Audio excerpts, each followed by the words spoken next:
We want to thank you all for coming out tonight, and we're celebrating heroes tonight. We think it's an important theme. We're really grateful for all of the heroes in our society today.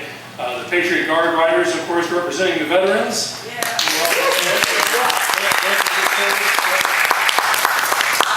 And we're also thankful for the firefighters, the police, those day-to-day heroes that take care of us in our homes and our communities. As many of you know, there's a new Lone Ranger movie out this year. We're celebrating the 80th anniversary of the Lone Ranger Tonto, who first came to us on the radio from Detroit's radio station WXYZ back in 1933 at the height of the Depression. Characters were based on Old West lawmen and the Indians of the Old West. And our costumes have changed a lot over the years. Some of you may be old enough to remember when Brace Beamer made his first appearance as a Lone Ranger in June of 1933, 80 years ago. And he appeared in a tall hat and a vest and a set of chaps and very much the standard cowboy style. And then as the Lone Ranger moved to comic books and then movies in the late 1930s, we had some movie serials, and we saw the Lone Ranger in what's a now familiar kind of pull-over, lace-up front shirt and dark pants, and that's when he started carrying the 2.6 guns, and some movies with in the early serials with Lee Powell and Chief Thundercloud playing Tonto. And then the Lone Ranger and Tonto moved to television in 1949 with the most famous pair probably to play them, Clayton Moore and Jay Silverheels. Who we all remember and dearly love, who I grew up watching on television, racing down the stairs to the William Tell Overture every Sunday afternoon growing up in Texas. And of course Clayton Moore wore now the sky blue with the red scarf, and the white hat. And Tonto was dressed all in buckskins, much as he had been all along. And now with the new Disney film, we have kind of a new look. Tonto's got a new pet. You'll see him competing in the new movie from time to time. And unlike the new movie, our Lone Ranger is pretty sharp. I let him do all the best talking because he's really good at it. And he's very, very historic. He knows everything about it. He's just awesome. He's not anything like a gunner. He gets the brains apart. Well, the Lone Ranger is very much cast in the mold of an Old West gunfighter, right? A lawman who disguises himself with a mask, to go underground and move more freely in the world of the bad men, that kind of ruled the plains of the Old West back in the day.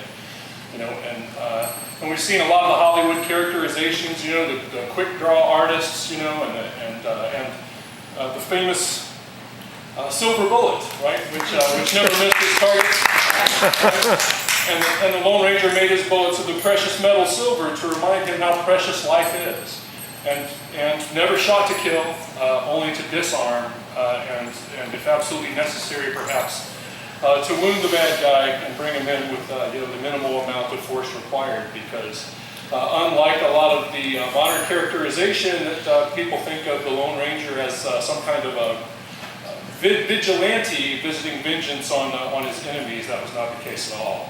We're about law and order, about truth and justice, and so always would work with the local authorities, the sheriffs, the marshals, and sometimes even, yes, the Texas Rangers, to bring the bad guys to justice. And I think more importantly, it's what heroes represent to us as people today.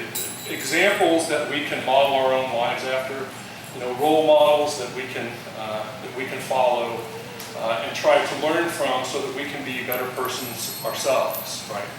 And so it's important that a hero believe in something and stand for something, so that we know what he's all about, so that his behavior is predictable, right? And so that we have a guide for behavior in good times or in bad, to make the big decisions and the little everyday decisions. And for the Lone Ranger, for the last 80 years, that's been a set of 10 tenets that are called the Lone Ranger Creed. a statement that was written by one of the original creators of the character early on in his history in 1933. Fran Stryker wrote down these 10 points to guide future authors who would write Lone Ranger stories, and how the Lone Ranger should behave, and how he should serve as an example to others. And it's called the Lone Ranger Creed, and I'd like to recite it for you here tonight. It goes like this.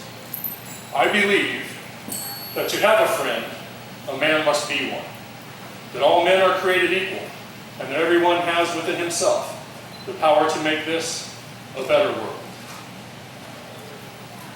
That's, I've been working on this all week. It's not easy to get up here, folks.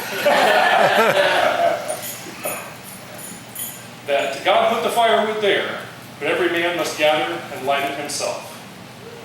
I believe in being prepared physically, mentally, and morally to fight when necessary for that which is right.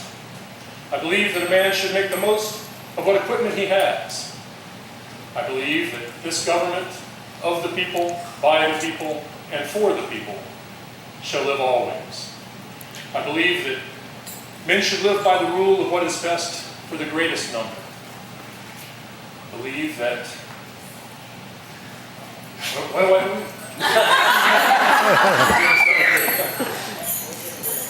When I got your wife's with her.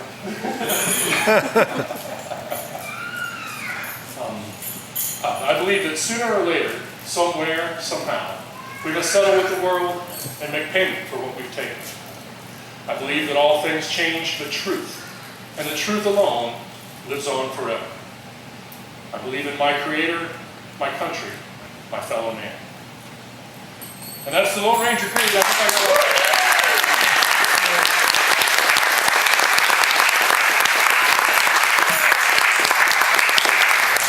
Thank you. So, yeah, that's the Lone Ranger Creed. That's what our hero believes in, and it's what the message that we strive to spread as we do our gig in the new outfits, the classic look, or the Disney outfits.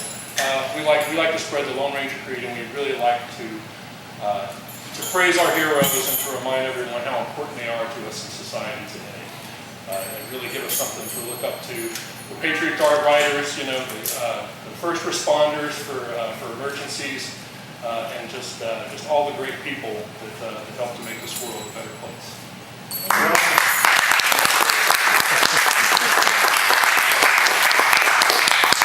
We also really enjoy working with the youth, some church groups that we've done some work with and stuff. We enjoy showing them our heroes and what hopefully formed us into the men we are today. Hopefully it's something that our mothers would be proud of. We really enjoy doing things with the youth. We're very active in SAS. We do competitive shooting in another venue. We like to teach gun safety and different things that prepare children to teach them they're not weapons, they're actually just teach them respect for firearms and things and all these different things like that. Respect for their parents, respect for their elders, respect for their country and themselves.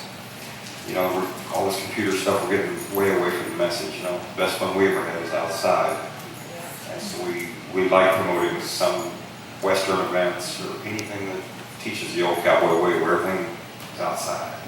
Like I said, my good friend here, Kemosabe, he's got a police operation. He's an awesome man. He's as good as he speaks. And he allows me to come with him to meet you folks. And we'd like to thank you all for coming out in the rain, the blizzard, and I'm glad to see anybody out there. I thought we were going to be lonely. We thank you all. Yeah, we really appreciate it.